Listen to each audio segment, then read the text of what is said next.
Hello, we're back. Today we're covering feminism. I'm having the class look at another essay, and this is a way that we're getting a stronger sense of how it is that we understand feminism in order to accompany that essay, right? So the um, the entry we I have you looking at an entry from the Routledge Encyclopedia of Philosophy for Feminist Ethics.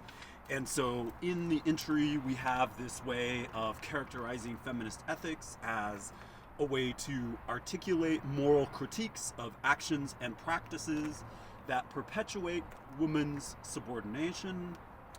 And then we also have this idea that feminism is looking for justifiable ways to resist such actions.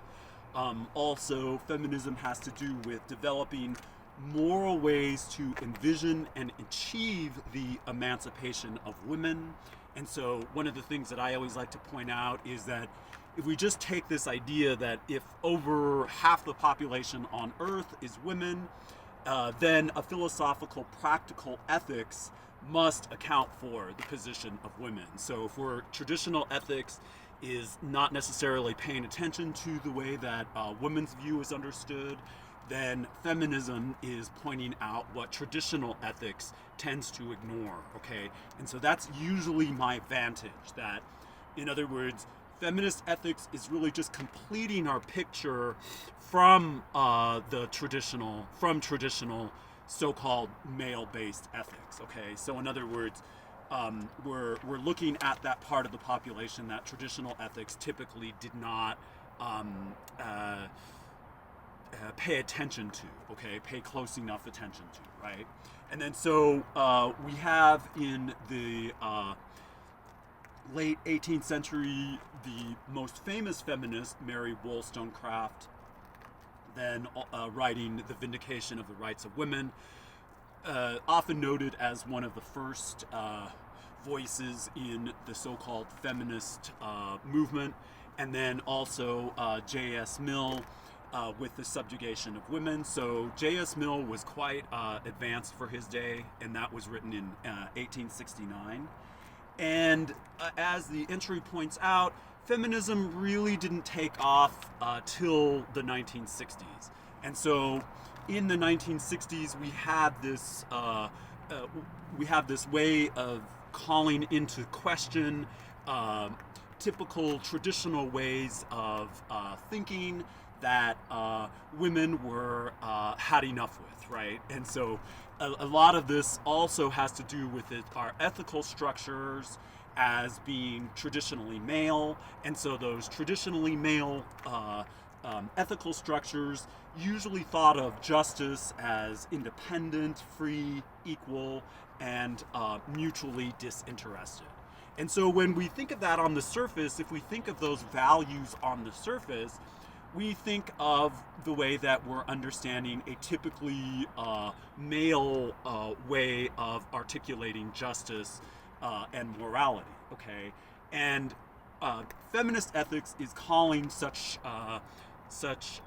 values into question. So like if we just break that apart, so like this idea that we have equality, always remember that with equality we also have differences in terms of, say, like the difference between an infant and an elderly person, whereby we have people who are physically different, but yet we have to start thinking of a way in which we're going to include them. And so feminist ethics brings such ways of thinking into question and also to the forefront. And so even the idea of independence as well. This idea of independence also is maybe not getting us close enough to a private life and family life. So home life might not be as important as public life or political life or life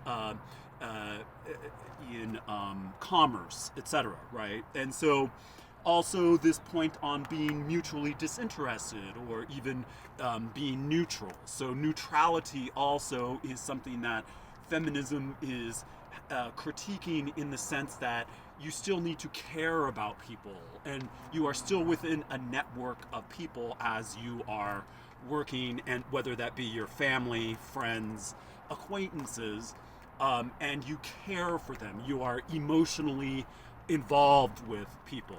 And neutrality and being mutually disinterested is generally thought of as a typically male way to work in terms of ethics, right? And so probably the most famous spokesperson is Carol Gilligan. She's not a philosopher outright. She's more of a psychologist. And so she wrote in 1982 the book A Different Voice. And so in that book, as the entry from Rutledge points out, that women tend to see moral dilemmas as conflicts of responsibilities, thereby in the resolution of the problems, women strengthen the web of relations rather than merely strict adherence to rules and procedures at all costs. So the strict adherence to the rules is not something where she's noticing that women are focusing their attention, but rather women are focusing their attention on the web of relations and how that's working. So there we could see that a typically male outlook will have us paying attention to rules, which I think is important to recognize. But then at the same time, we have a feminist outlook, which is showing us that women might be focused more on the so-called web of relations.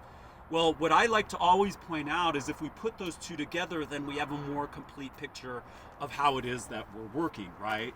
So, in other words, Gilligan points out that women are more apt to act with love and compassion than men are. Yet such thinking in a traditional male setting might not be quote unquote strong enough, right? And so here we start seeing this way whereby we have a traditional viewpoint whereby men are favoring fairness and equality.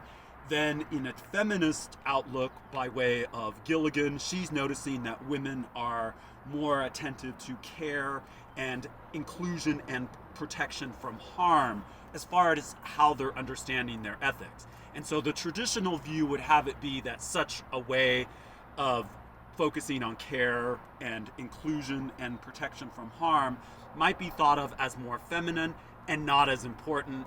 And so feminism is helping us, by way of Carol Gilligan, to start thinking that being more careful and caring with people is a way that we want to start focusing our attention, right? And so if typically male traits such as neutral individuality are then called into question, right? So a feminist critique of Western ethics has to do with this traditional ethical philosophy whereby lack of concern for women's interests and downplaying the role of women is common. And so in other words, how is it that we could start bringing more attention to the way that we are thinking about the role of women? And then likewise, another problem of traditional ethics is that it neglects women's issues. So the private life there is not as important as public life. And so that's important because then if we don't think that our private life is important, then that means that we're cutting off a segment of our lives whereby we are then not seeing the full picture if we're trying to understand our moral outlook, right? And so traditional ethics has us downplaying and devaluing the domestic, right? So the depreciation of feminine values, namely in the realm of emotion. So always remember that, like, when we're thinking of ethical problems, one of the ways that we start considering solutions is to then excise emotion from the way that we're working with our solutions, right? And so that's interesting because when you think about it, that role of emotion, as we learned from Mill and Hume, becomes front and center in how it is that we're considering our moral outlook. So if we're not thinking that emotions are important, then we're running into problems. And I think that's an important aspect or an important feature of feminist ethics that all people can use, right? And so all that really gets us to here now are some other points in the entry. So one is that there's some controversy. Is feminism really more of an attitude of putting women's interest first? That's negligible because I think that what feminist ethics, as I've just pointed out, is working on is getting us to see what traditional ethics leaves out, right? So I think that controversial issue is more of paranoia as opposed to understanding what feminism is. And then there's another point where feminist ethics has enlarged the ethical sphere to include what has been overlooked. We just touched on that. 3, feminist ethics is not a substitute for masculine values.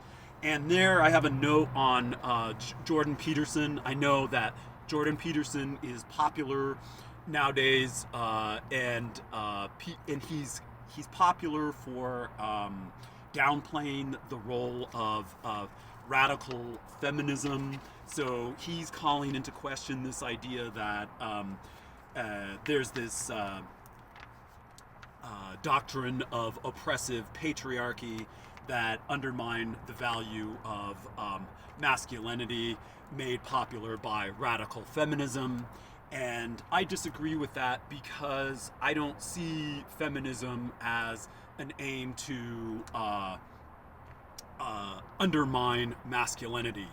As a matter of fact, I think that feminism helps men have a clearer understanding of ethics than traditional ethics does, in the sense that if we're including the views of women, then that means that we are getting a fuller picture of our ethical sphere than we do with the traditional, because the traditional tends to cut out emotion, tends to cut out caring. It also is not focused on private life as clearly as feminism can get us to do, okay? So I think that that's a great place to end, and we'll continue this discussion, and this should amplify and help the other video I'm having you look at on field philosophy and how that's working with environmentalism. So thank you and have a good day.